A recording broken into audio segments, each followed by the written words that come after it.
이번에 설명해 드릴 게임은 킹 도미노 섞기 시대입니다. 2명부터 4명까지 할 수 있는 타일 배치 추상 전략 게임이고요. 5×5 크기의 공간에 타일을 배치해서 자신의 부족을 확장시키는 게임입니다. 간단히 설명해 드리겠습니다. 먼저 구성물 살펴보겠습니다. 먼저 도미노 타일이 있습니다. 도미노 타일은 잘 섞어서 상자 안에 넣어 주시면 되겠습니다.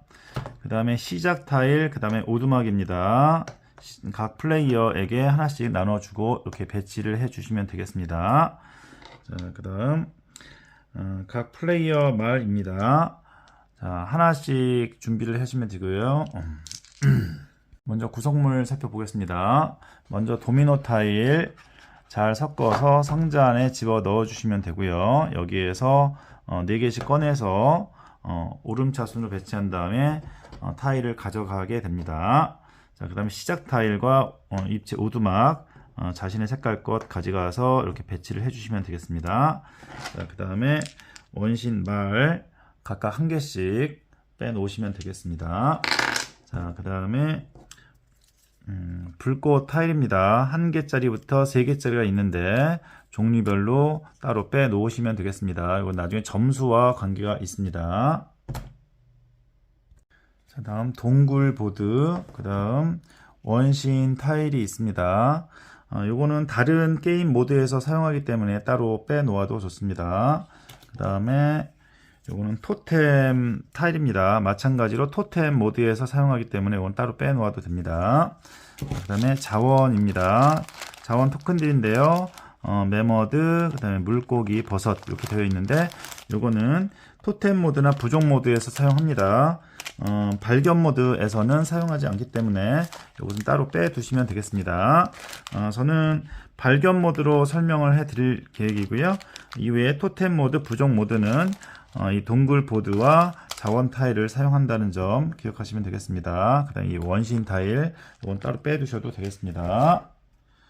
그 다음에 이건 점수 기록 시트지 이렇게 한 묶음 있습니다. 자, 각 플레이어 시작 타일과 오두막 이렇게 배치를 해 놓으시면 되고요. 도미노 타일 무작위로 4개 뽑아서 배치를 합니다. 자, 3인이나 4인의 경우 이와 같이 하면 되겠습니다. 자, 이렇게 뽑은 타일을 오름차순으로 배치합니다. 자, 이렇게 오름차순으로 배치를 하고 자, 그 다음에 이것을 뒤집습니다.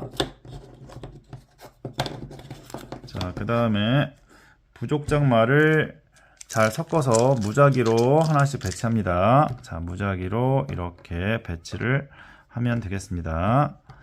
자, 그 다음에 자, 이 옆쪽에도 마찬가지로 4개를 뽑아서 다시 오름차순으로 배치를 해 주시면 되겠습니다. 자, 이런 식으로 자, 이런 식으로 배치를 해 주시면 되겠습니다. 그러면 위쪽에 있는 선 플레이어 먼저 타일을 가져가서 시작 타일에 연결해서 자, 배치를 하면 되겠습니다. 자, 타일을 배치할 때에는 시작 타일의 경우에는 어떠한 타일이 연결되어도 상관은 없지만 이후에는 같은 종류의 타일이 최소한 하나 이상 연결이 되어야 합니다. 예를 들면 여기에 연결을 한다라고 한다면 자, 이와 같은 식으로 또는 이와 같은 식으로 최소한 한 종류의 타일이 일치되어야 합니다. 이렇게 배치할 수는 없겠죠. 자, 뭐 이런 식으로 배치할 수 있습니다. 자, 그 다음에 크기는 5×5 공간에 배치를 한다고 생각하시면 되겠습니다. 5×5 공간을 벗어날 수는 없습니다. 자, 그리고 뽑은 도미노 타일에 이와 같은 화산이 있을 때에는 해당 분화구 개수에 따라서 이 불꽃 토큰을 배치할 수 있습니다. 여기 1개짜리가 있고 2개, 3개짜리가 있습니다. 자, 1개짜리는 여기 뒤에 화살표 3개까지 있죠. 최대 3칸까지 멀리 갈 수 있다는 의미가 되겠습니다. 자, 하나 대각선으로도 갈 수 있습니다. 하지만 다른 불꽃 타일이 있거나 화산 또는 불꽃 마크가 있는 곳에는 갈 수가 없습니다. 게임이 끝났을 때 점수로 계산이 되기 때문에 자, 예를 들어 여기는 현재 여기밖에 놓을 데가 없네요. 자, 이렇게 배치를 해 주시면 되겠습니다. 자, 이렇게 끝났다면 자신의 말을 새로운 타일 위에다가 올려 놓으면 되겠습니다. 자, 여기 화산이 많은 것은 이 불꽃 타일을 얻을 수 있기 때문에 점수를 많이 얻을 수가 있고요. 그 다음에 같은 종류의 타일을 많이 모으면 점수 계산하는 데 도움이 되기 때문에 그건 잘 생각을 하시면 되겠습니다. 자, 여기 그려져 있는 불꽃 같은 경우에도 게임이 끝났을 때 점수가 됩니다. 자, 예를 들면, 자, 요걸로 한번 가야겠다. 자, 이렇게 배치를 하면 첫 번째 플레이어의 턴이 끝나게 되겠습니다. 그 다음에 두 번째 플레이어 마찬가지 방법으로 게임을 진행하면 되겠습니다. 자, 이렇게 한 턴씩 했다면 마찬가지로 새로운 타일을 이렇게 깔아서 자, 새로 타일을 추가합니다. 마찬가지로 가장 위쪽에 있는 플레이어가 타일을 가져가서 배치하는 식으로 게임을 진행하면 되겠습니다. 자, 게임은 이 타일을 더 이상 보충하지 못하게 된다면 그 마지막 라운드 타일을 배치하는 것까지 해 주시면 되고요. 점수 계산을 하면 되겠습니다. 자, 이렇게 게임이 끝나게 되면 점수 계산을 하게 되는데요. 자, 현재같이 5 곱하기 5 형태로 깔끔하게 게임을 끝낸 경우에는 5점을 주는 추가 규칙도 있습니다.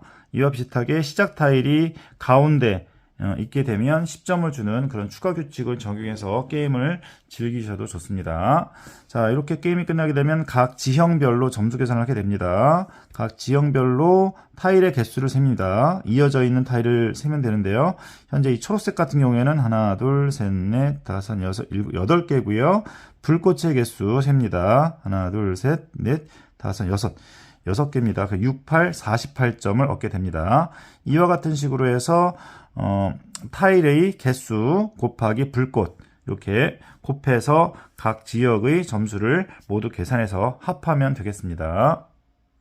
자, 근데 만약에 점수가 동점이었다 라고 한다면 그 지역의 그룹 크기가 큰 플레이어가 승리를 거두게 되고요. 그것도 똑같다 라고 한다면 여기 위에 있는 불꽃의 개수를 세어서 불꽃의 개수가 많은 플레이어가 승리를 거두게 됩니다. 그마저도 똑같다면 공동 우승으로 처리하면 되겠습니다. 제가 지금 설명해드린 발견 모드 규칙으로 적용해서 여러 번 플레이 해보셨다면 다음에는 토템 모드로 게임을 해보셔도 좋을 것 같습니다. 여긴 자원이라고 하는 개념이 들어가 있고요. 이 자원을 많이 얻을 때마다 이 토템 타일을 가져오게 됩니다. 점수가 있고요. 게임이 끝났을 때 자원도 점수가 되고 이 토템 타일도 점수가 됩니다. 그래서 조금 다른 게임의 양상을 가지게 됩니다. 이 자원이 있는 곳에 불꽃이 닿게 되면 이 자원은 없어집니다. 자, 이렇게 해서 게임을 즐기는 토템 모드가 있습니다. 자, 세 번째 규칙인 부족 모드 규칙이 있는데요. 이 동글 보드가 있고요. 여기에 원신 타일이 배치가 됩니다. 자, 여기 밑에 있는 서로 다른 자원으로 이 원신 타일을 구입해 올 수가 있고요. 이 원신 타일은 게임이 끝났을 때 추가 점수를 줍니다. 일종의 또 다른 목표 타일이라고 보시면 되겠는데요. 이것을 구입해 와서 배치를 할 수가 있습니다. 마찬가지로 원신 타일이 있는 곳에 불꽃이 닿게 되면 원신 타일은 사라지게 됩니다. 그래서 게임이 끝났을 때 해당 원신 타일의 점수를 추가로 얻을 수가 있습니다. 이렇게 5 곱하기 5 형태의 공간에 이 타일을 배치해서 최적의 점수를 얻는 그런 게임으로 굉장히 유명하죠. 킹 도미노 게임. 테마가 석기 시대로 바뀌어서 좀 색다른 재미가 있는 것 같습니다. 자, 2명부터 4명까지 즐길 수 있는 타일 게임 킹 도미노 석기 시대 간단히 설명해 드렸습니다. 모두 즐거운 보드게임 하세요. 감사합니다.